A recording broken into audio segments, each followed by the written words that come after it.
basis to enable that is actually vast knowledge, people, and also the innovation capability in the community. And that is what the university can offer. I think NBZUAI is built under a very grand vision by the leadership of the country, because it is focusing on a particularly important area, which is artificial intelligence.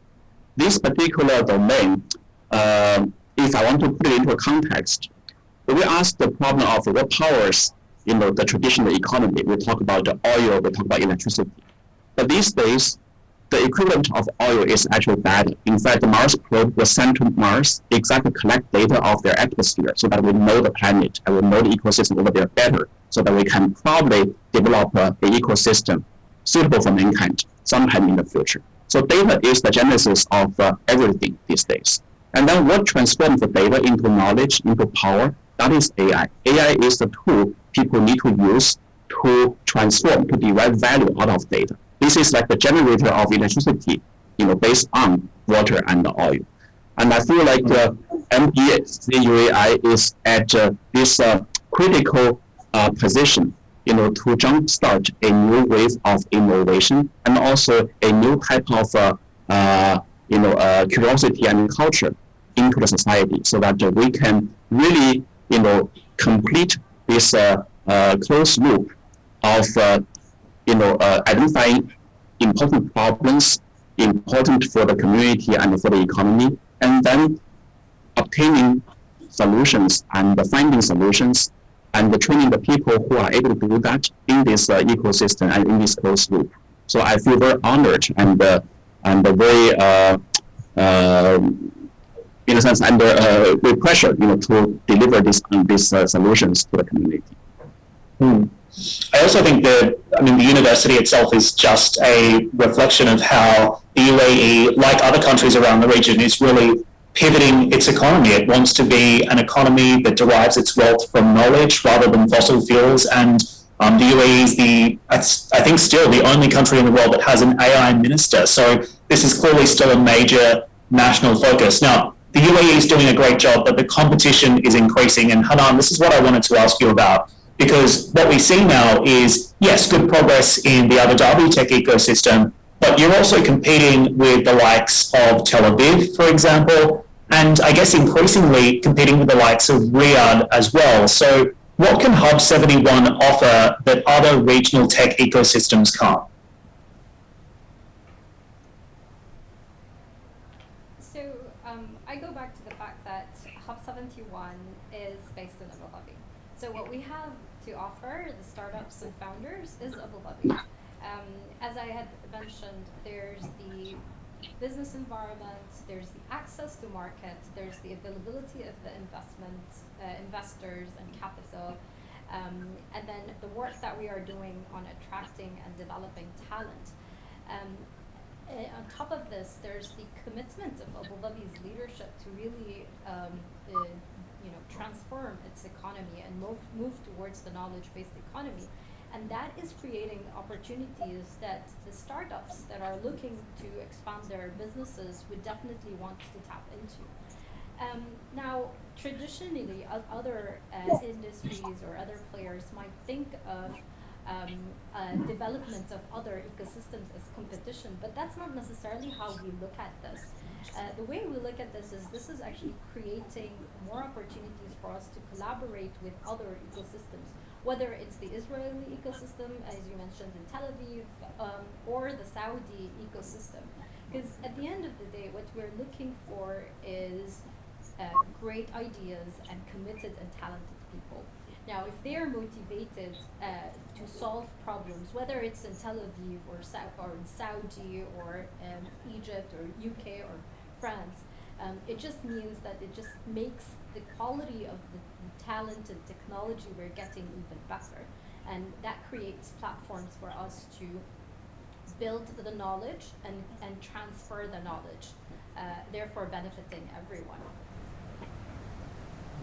Rupert, do you have a view on this? I think one thing I could add to that is that COVID has also been a great equalizer in a way. So, if the future of work and the future of education is no longer going to be location-based, do you think that's an advantage or a disadvantage for tech ecosystems like the one we have in Abu Dhabi?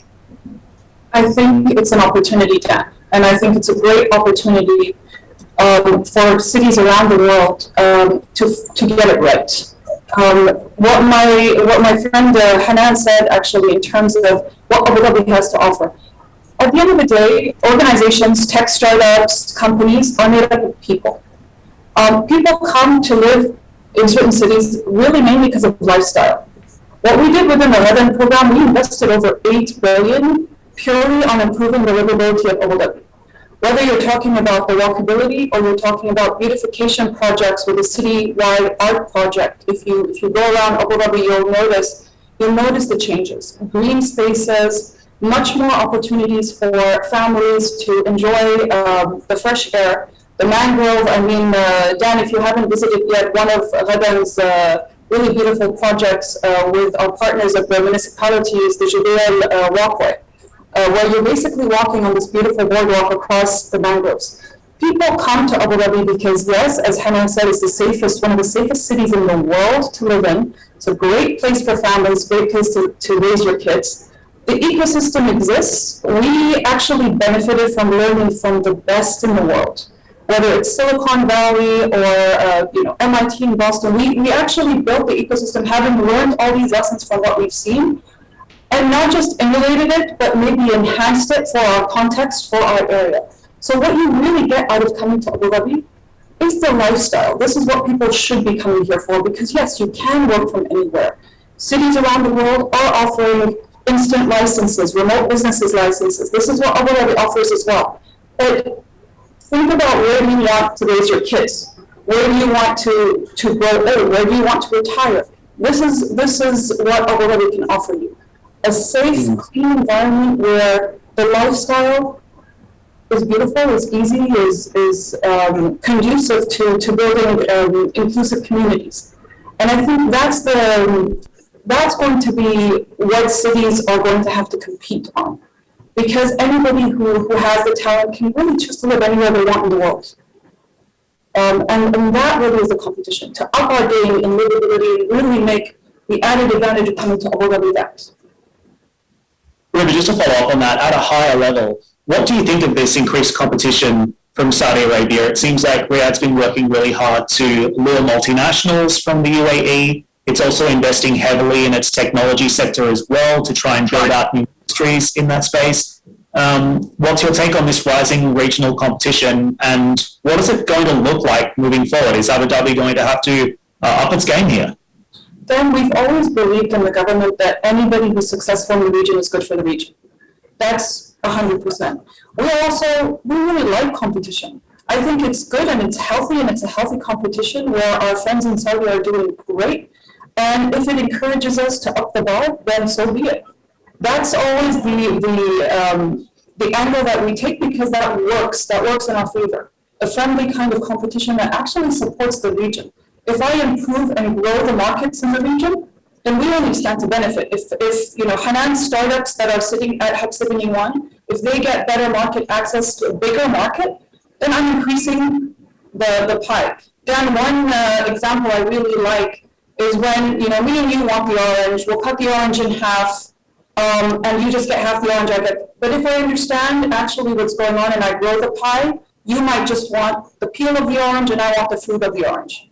And we'll both grow the pie together. And I think that's the opportunity there. Collaboration is key. Growing the pie together, growing the market together, growing talent in the region is going to be really, really the opportunity that we have to seize. Professor Eric, your thoughts on this. When it comes to growing talent in the region, help me understand some of the programs, some of the initiatives that you're putting in place at the university in order to build this out, to protect the country from this rising competition, I might say. Yeah, in fact, I want to echo what Hanan and Ruba just said. Innovation and technological advancement competition is unlike a sports competition. You have only one winner and everybody else lose. In a sense, all the participants are the winners, because the goal is not to win the gold medal. The goal is to achieve advancements and developments. If you look at Silicon Valley, we have two universities over there, Stanford and Berkeley. In Boston, we have MIT and Harvard. they thrive in competition and they both become winners. And usually this kind of spirit of competing is very healthy, for fast track and for stimulating new ideas and and developments.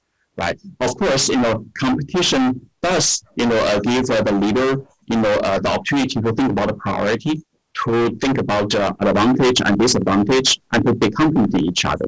So in our case, I think Abu Dhabi, as Hannah and Ruba just mentioned, had a lot of advantage in life quality, in resource. But what I see to be another key advantage is that policy and leadership here is really providing the most essential help, for innovation and for, new ideas to be turned into reality.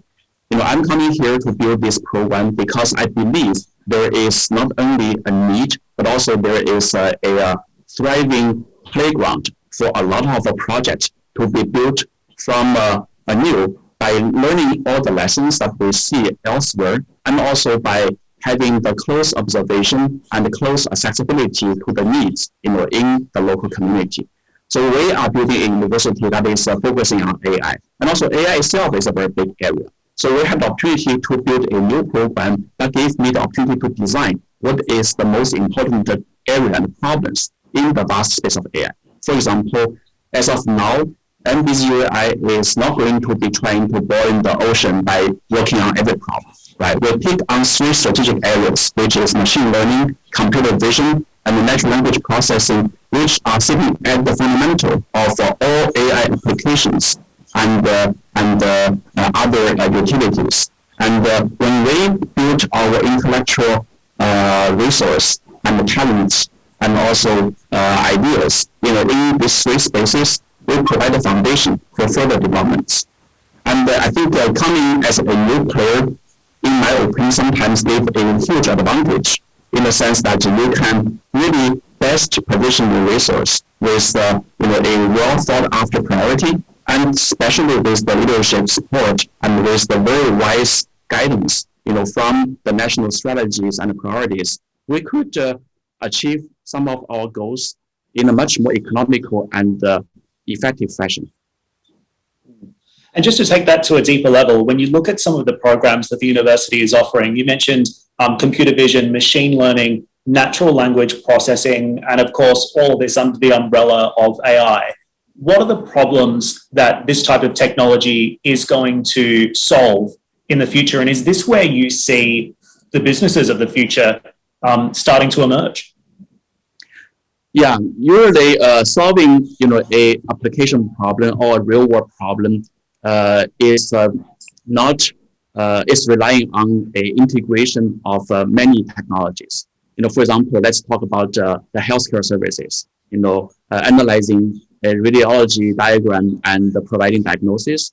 It is both a computer vision problem, because you need to understand the image, and also a natural language processing problem because you need to articulate the answer, and also a machine learning problem because you need to do decision making, right? So a problem usually provides, a platform to integrate multiple technologies and ideas, and that's why we need to have a critical mass, to include multiple dimensions in development.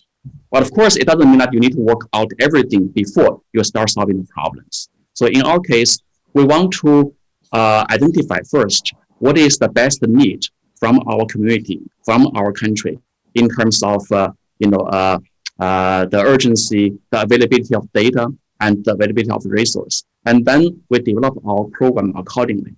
Of course, a university is not existent just for solving problems. It is also, in my opinion, the intellectual soul and the lighthouse of the innovation and curiosity of a country. We need to also build the foundations to power, in a sustainable way, all these fundamental developments. So in a sense, the goal of our university are both to be a solution provider, but also to be, a thought leader that, inspire, our future generation to devote to learning and to devote to technology transfer and translation.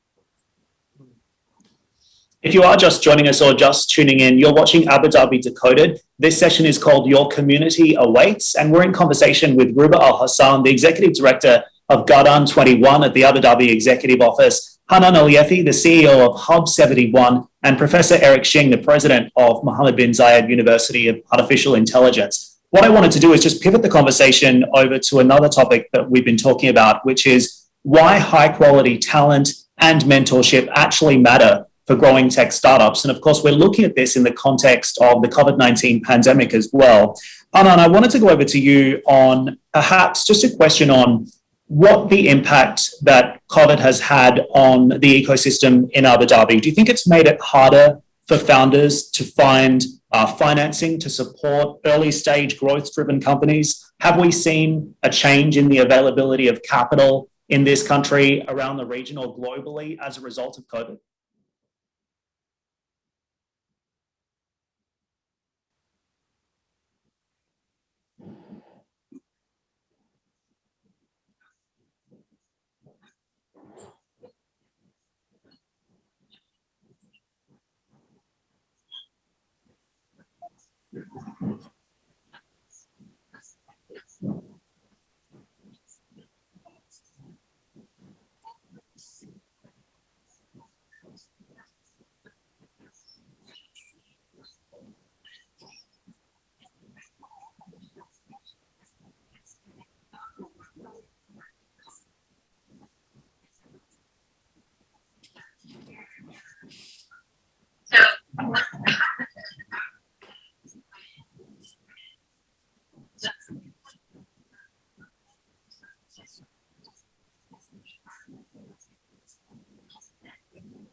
And Ruba, we've spoken about the importance of developing talent, but let's talk about the mentorship side of this as well. What role do initiatives like the Start AD Accelerator program in Abu Dhabi, the various incubators, of course, ADIO and Mubadala as well, what role do they all play in supporting the ecosystem and in particular in supporting the ability of some of the businesses operating there and startups operating there to access new sources of capital?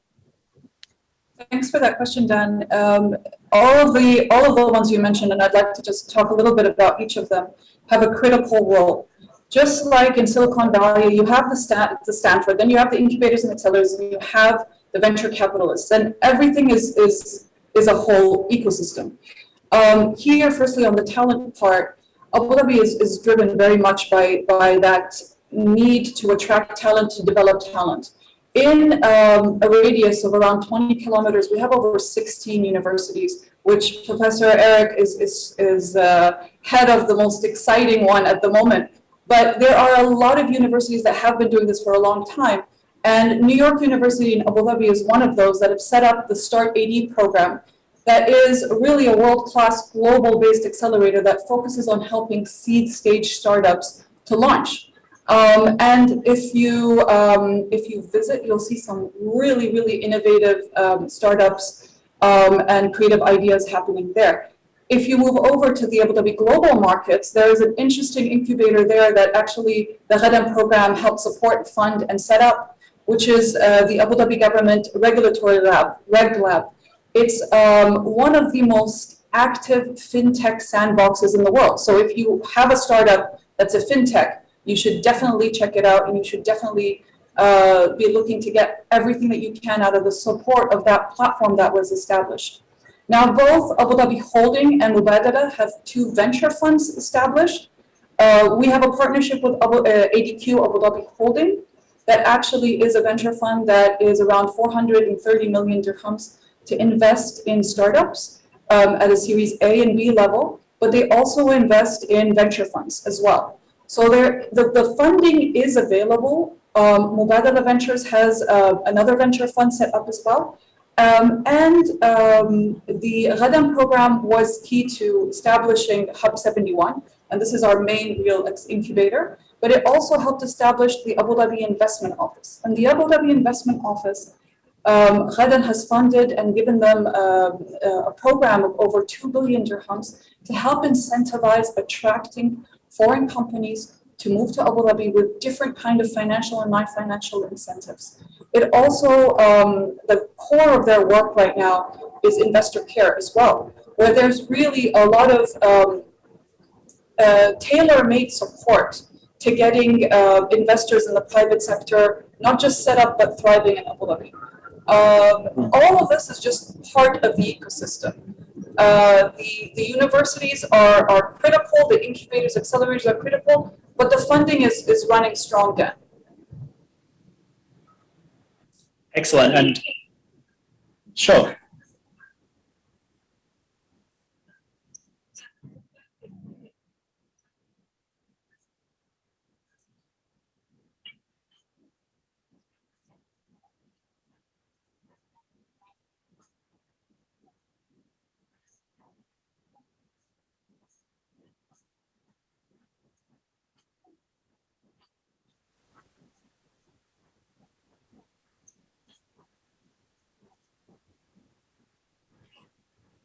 I also wanted to ask you both about the role that academic institutions and R&D play in supporting Abu Dhabi's tech startup ecosystem.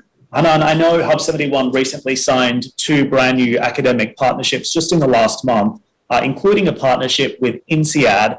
How significant are these new partnerships and what purpose do they serve?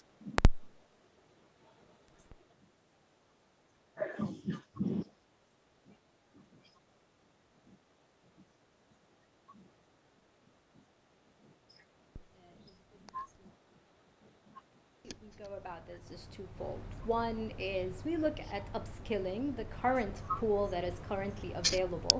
So supporting our founders, our team members as they are growing and scaling their businesses. And 2 is making sure that there are talents available for them to either start up their own businesses or join the community and be part of this thriving ecosystem. Our partnerships, whether it's with the UAE University or INSEAD, is meant to cover a couple of different elements. So we're working with them on mentoring program. We're facilitating access for their ideas to work and to their ideas to find paths into commercialization. So that's working with the programs that we have in place and have them join our community. The focus that we have on academia is absolutely critical, and we will continue to work on this, and we're looking forward to having more partnerships at this front. And we were talking about the impact of the Abraham Accords earlier as well. Professor Eric, the university recently signed a partnership with Israel's Weizmann Institute of Science to work on a range of initiatives. Can you talk about that collaboration and how important tapping into the ecosystem in Israel and in Tel Aviv is for the university? Yeah, as you just mentioned, there are other regions which are also very actively pursuing technical innovations in the space of AI, and we also say that it is actually a friendly competition, more about collaboration rather than winning over each other. So our collaboration and partnership with the Weizmann Institute is exactly one of these examples, right? So Weizmann is a world leader in biotechnology, in genome science, and in AI-driven healthcare research. And we, on the other hand, are focusing on fundamental AI technologies in computer vision, machine learning, and natural language processing. So when our leaders reach out to the Weizmann Institute, we immediately find the complementarity of our strengths and also this desire to partner each other. So this is a win-win agreement, which provides the best of the scientists from both institutions to work together, enjoy the data, enjoy the resource, as a single team, and solve problems together. I think we are going to see more such partnership with not only the Weizmann Institute, but also other institutions around the world. But Israel is one of these areas that is of strategic importance to our university and also to the country of UAE, because it is geographically very close to us, and also they really have a untapped pool of talents that we can take advantage of, and not only learn from them, but also contributing to their needs. As Hanan and Ruba just mentioned, at the epicenter of entrepreneurship and startups, I believe a university, especially a research-oriented university, is like a nuclear reactor where innovation are taking this quantum leap to create explosive impacts. I think sitting behind the innovation and the startup, you need IP, you need talented people, to really turn knowledge into products and into services. MBZUI is, determined, to really make a meaningful impact, not only in the academic world, but also in the startup world, like what Stanford did to the Silicon Valley, right? So graduate education is very different from other type of education because it is training people at a particular advanced stage where they are able to turn knowledge into solution in a faster fashion, and also they themselves can innovate rather than just copy and translating technology. We want to really treat the production of people, of talents, to be one of the major focuses of the university, alongside with the production of new knowledges, so that we really can become one of the engine of the economy and of the startup ecosystem here. And Hanan, you spoke to this just a little earlier, but would you like to expand on how we are seeing collaboration, or if we're seeing collaboration between the UAE and Israel in the technology space at the moment, and how's that impacting Hub 71? There has been, since the Abrahamic Accords signing, we have seen an influx of interest, not just from Israeli startups, but also from Israeli VC funds to look into investment opportunities in this region. In fact, we have just accepted the first Israeli startup, Bridgify, to join our startup community. And there are so many reasons why Israeli startups would want to come and consider moving to Abu Dhabi and set up their business here. I think we talked about a few of those, but I think one point I would like to highlight is really access to this region. This is an untapped region for many Israeli startups. In the past, the options for them was just to move to the west, but now there's this entire access to Abu Dhabi market, but also to the region here.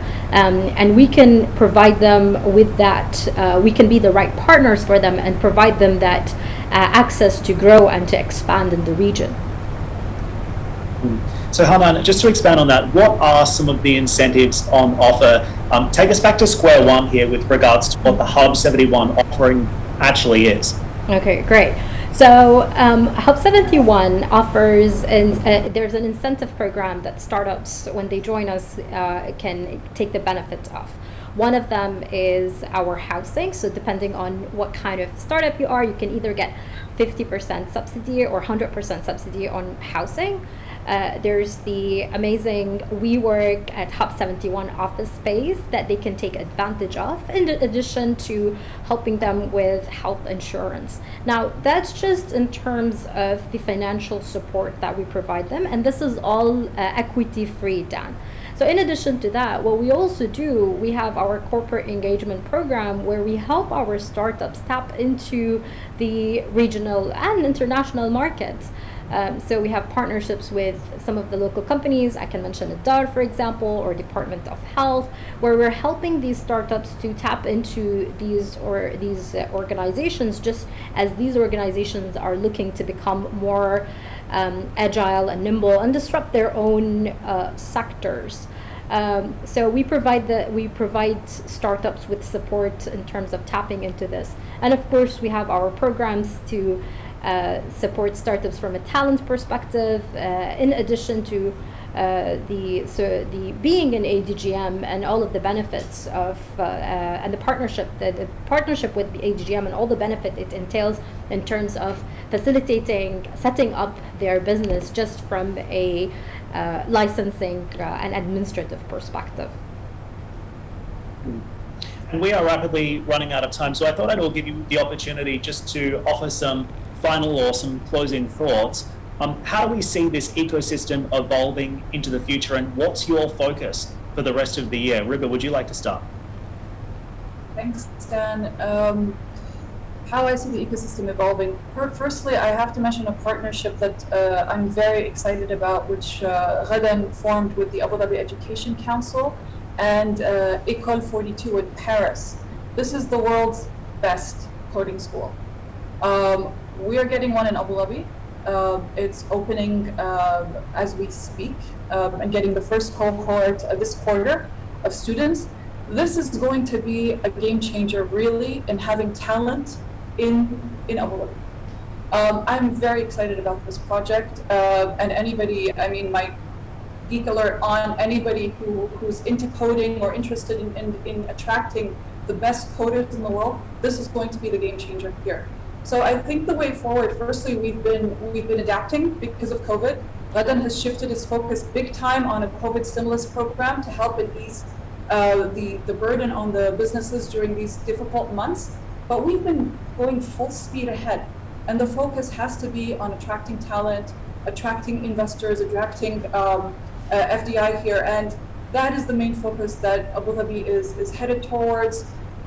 We don't want to step lightly and slowly towards a knowledge-based economy. We want to catapult ourselves there, and we're still going full speed ahead.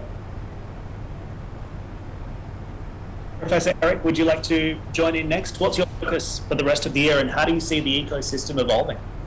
Yeah, in a new university, of course, the focus, first of all, is to attract faculty, to build our intellectual body, and also to attract top students. This year, we admitted in our first class 78 students internationally, and about 13% of them are, 14 of them are UAE nationals.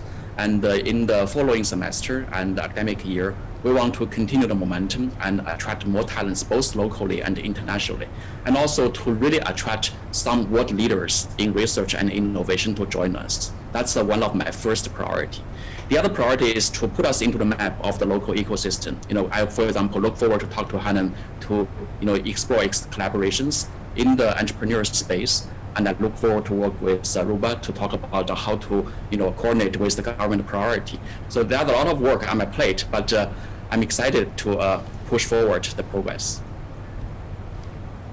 Thanks, Professor. And Hanan, you get the final say. For startups, for investors watching this around the world today, considering making Abu Dhabi home and their base to scale around the region, what's your message to them? I'd say is Abu Dhabi is fastly growing and really becoming this tech ecosystem, and it is providing all of the supports and enablers needed for such an ecosystem to grow and thrive.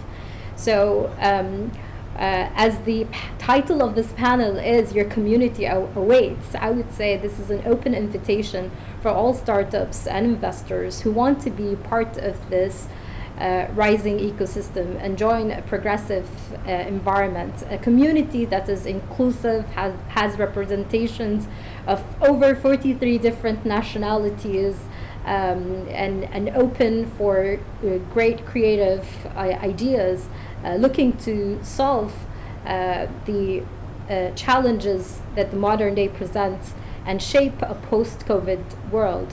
Here's an open invitation to join that. Sounds exciting. Well, we'll have to leave it there because we're out of time, but I wanted to thank our panelists for joining in on the conversation today. It's been such a pleasure to moderate this session, and I'm really looking forward to seeing how the ecosystem develops and looking forward to covering it on CNBC as well. To our panelists, Ruba, Hanan, and Professor Eric, thank you so much. We appreciate it. And with that, we'll hand it back over to our organizers. Thanks so much for watching. Thank you so much. Thanks.